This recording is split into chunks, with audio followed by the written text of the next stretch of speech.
Hello YouTube, Jonah here with another video. Today's topic will be the Panzer Kampfwagen 4. I don't know if that's how you say it. Again, I'm sorry for any pronunciation issues. Anyway, the idea of the Panzer IV was the brainchild of German General Heinz Guderian. He proposed the idea of an infantry support tank armed with a short-barreled 75mm gun. After this, the German army issued a contract for a vehicle of these specifications. This contract was ultimately won by the company Krupp, and the tank was given the military designation SDKF FZ 161. Between October of 1937 and March of 1938, 35 SDKFZ 161s were made. And these were of the Aus A configuration. The specifications of the vehicle were as follows.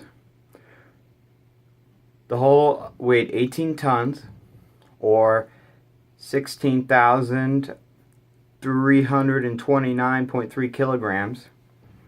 Mind you, these all these numbers are usually rounded versus the other one, the European measurements, which are not rounded. They're usually just what I got.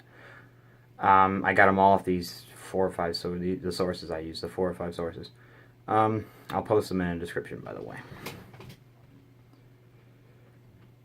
The vehicle was close to 9 feet tall, or 3 meters, and it was 19 feet long, or 6 meters,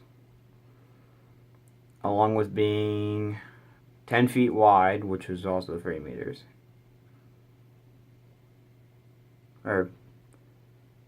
Which was 3 meters, I apologize.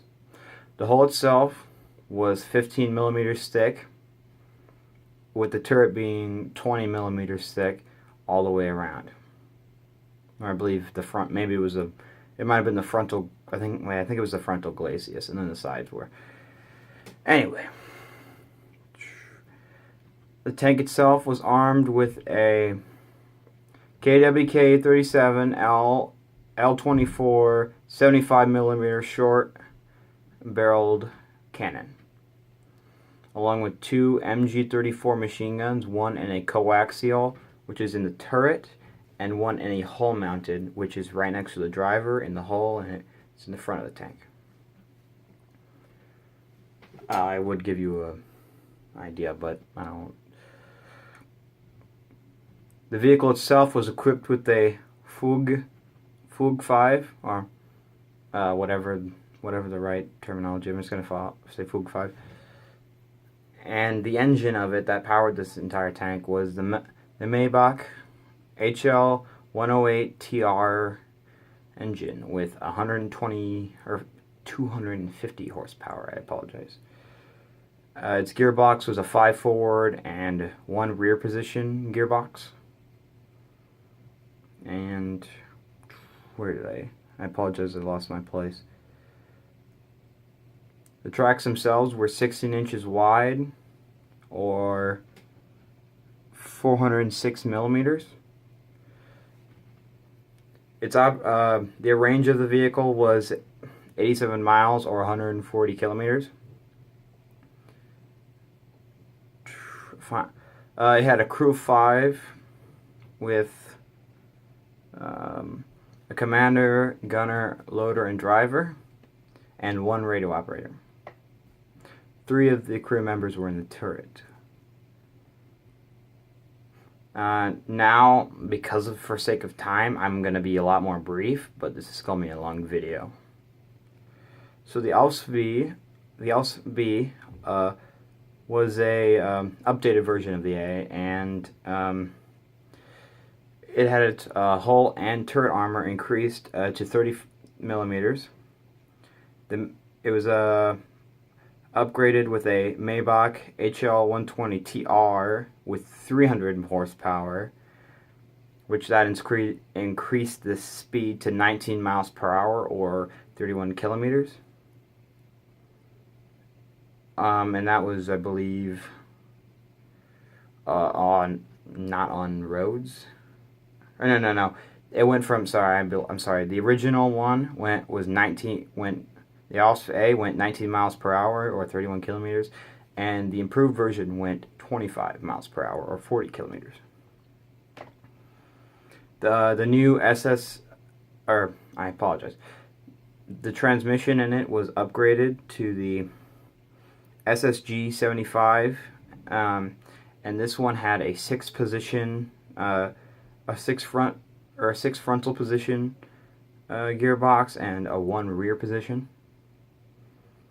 The commander's cupola was modified, and there was also a new MG shield for the hull mounted machine gun. Now we'll go to the Alpha C. The Alpha C had its whole machine gun removed, and there was a shield added to for the coaxial machine gun, and there was extra armor added, along with extra armor added. I believe it was, I can't remember what it was, or I don't have the notes down, I apologize, but extra armor was added. I think it was like 15 millimeters. It updated the turret to like 15 millimeters. I'm sorry, these videos are not very good. And the Maybach HL 120 TRM engine, which had an improved carburetor and which gave it better than that, was also added to the Alpha C. And then the next one is the Alpha D, which they reintroduced the hull mounted machine gun because of the tank wasn't as effective without it. And the gun mantlet was actually reworked to make it more effective, and it was meant to prevent splash damage from shells, so it would damage the tank. Where is that? And next, extra armor. This actually applies to the C as well. Extra armor was bolted to the sides of the tank. Extra armor was bolted on to the sides of the tank.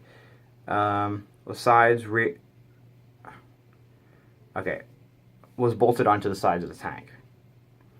But the sides and rear of the hull were both increased to 20 millimeters from 15.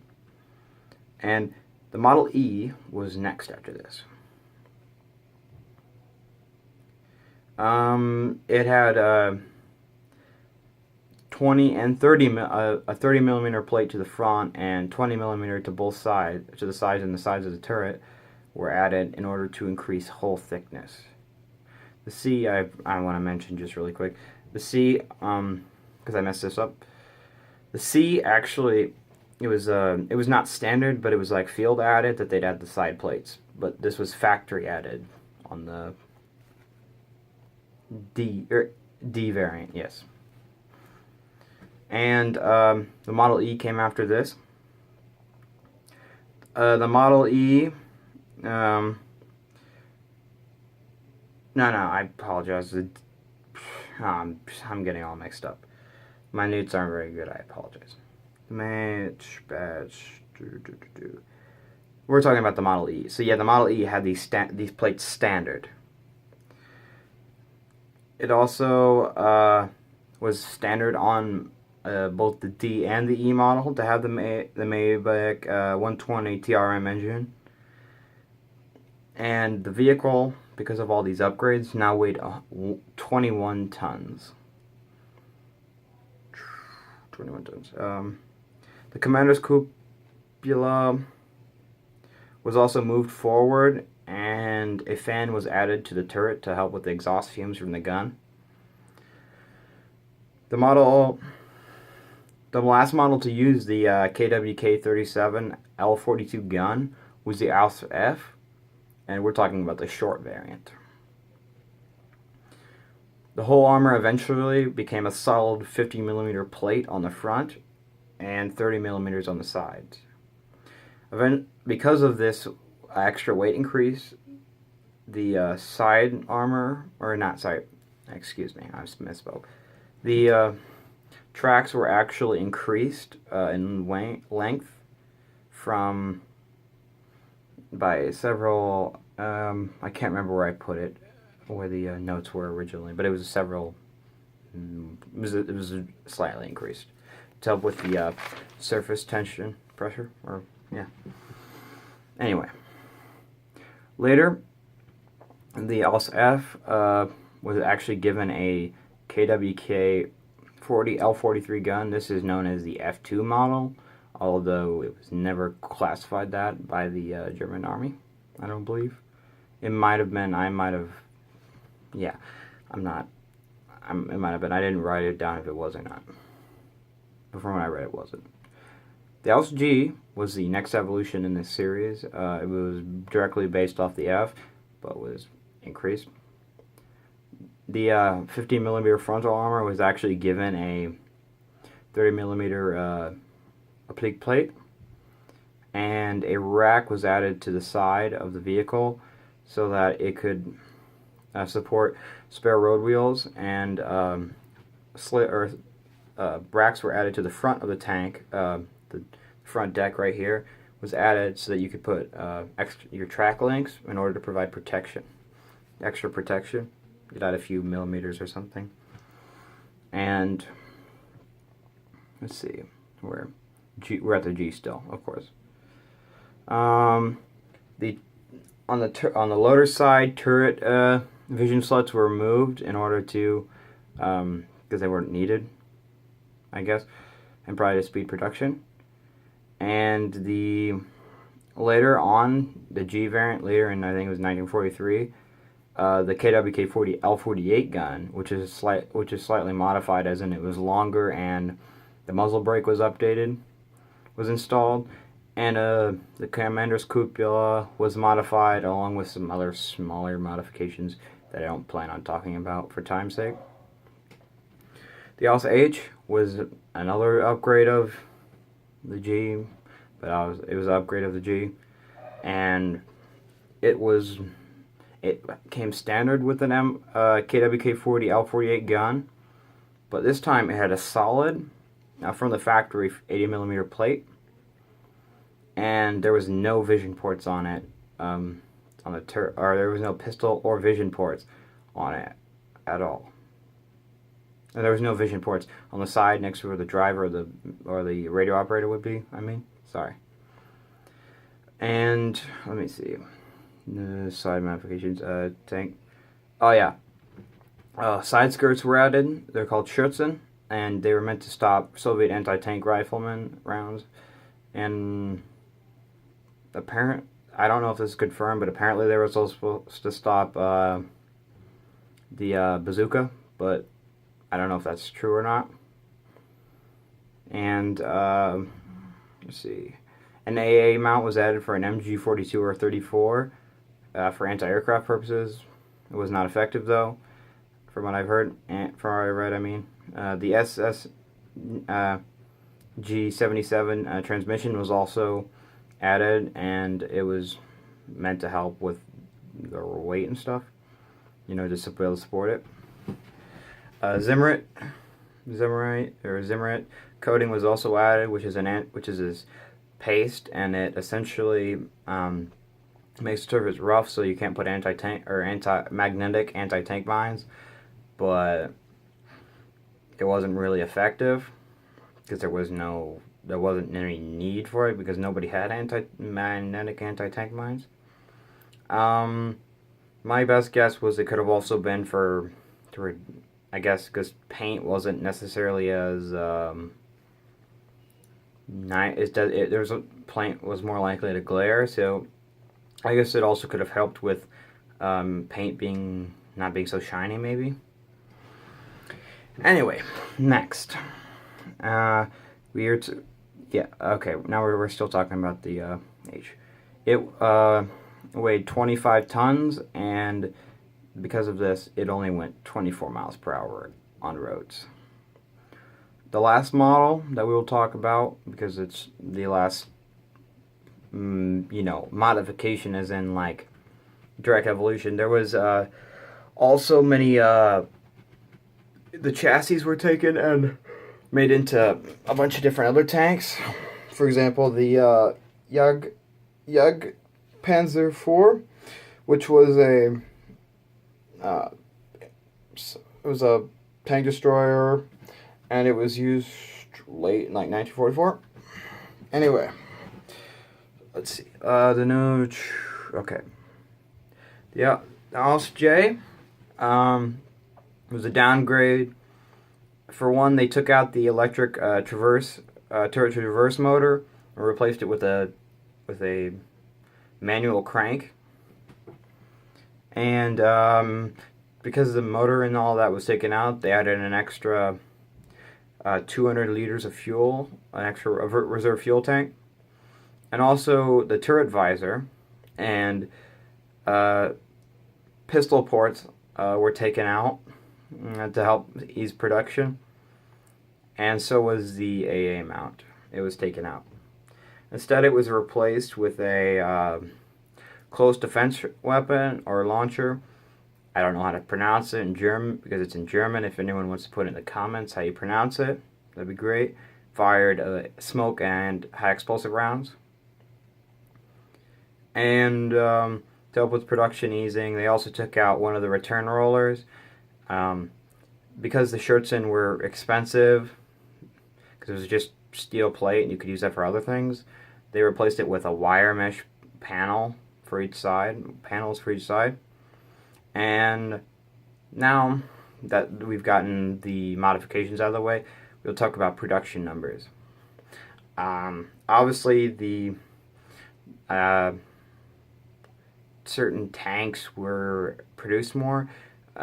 Just a quick disclaimer: the earlier in the war, Germany didn't really produce that many of the tanks because they didn't, like the 1936 period, or 1937 period until about 1940, there wasn't nearly enough. They didn't scale up production enough, I guess, because they didn't really need it. They didn't really think they needed it, but by 1941 they decided to scale it up. So you'll see the slow rise by that, yes.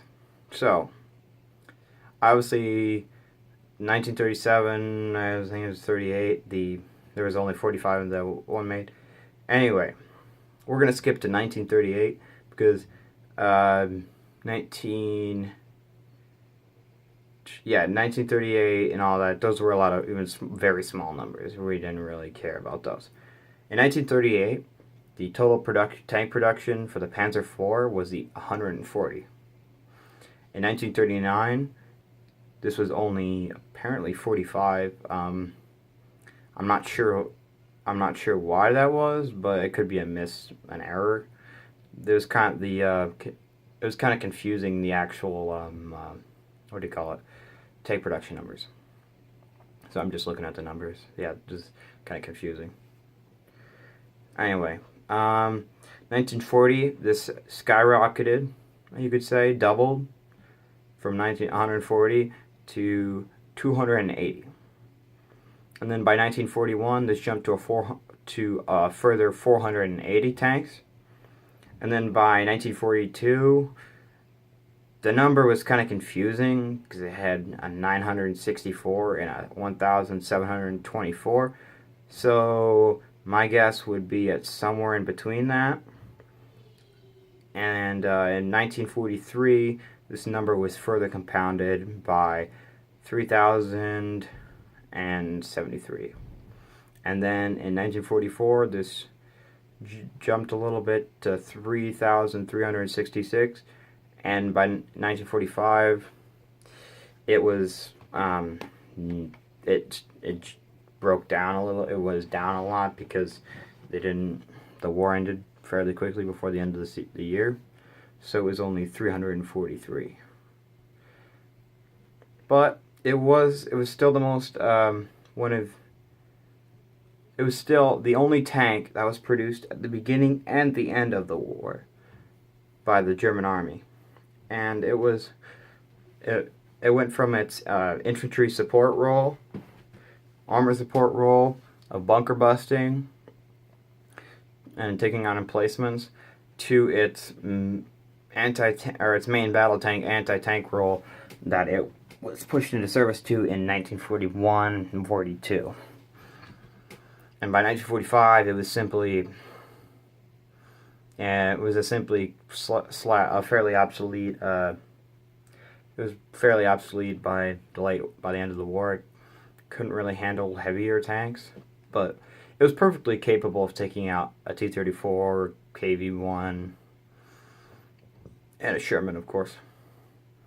But anyway, if you have any questions, comments, put them in the comment section, I guess. Share this video with people. Share it on Facebook, I guess. I don't really care. Or just say thank you, you know. Good job. I don't know. All really depends. Anyway, adios. Auf Wiedersehen.